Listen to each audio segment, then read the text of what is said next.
नमस्कार. महा83 डेली न्यूजमध्ये स्वागत. आज दिनांक 3 ऑगस्ट 2024 रोजी गणेश चतुर्थीनिमित्त महाराष्ट्रातील पहिला मानाचा आगमन सोहळा आपण पाहत आहात.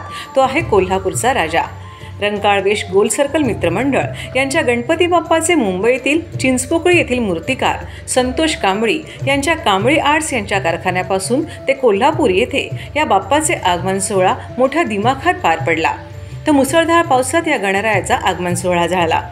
बाप्पाचा हा प्रवास मुंबई ते कोल्हापूर तब्बल 15 तासाचा असतो.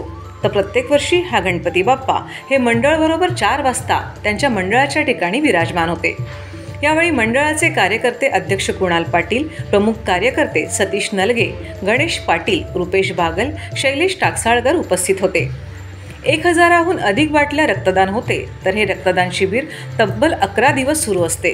तर आमच्या गणेश उत्सवात 11ही दिवस आरोग्य शिबिर असते आणि या शिबिरास बहुसंख्य गणेश भक्त भेट देऊन शिबिरास हातभार लावतात, अशी प्रतिक्रिया मंडळाचे अध्यक्ष कुणाल रुपेश यांनी दिली.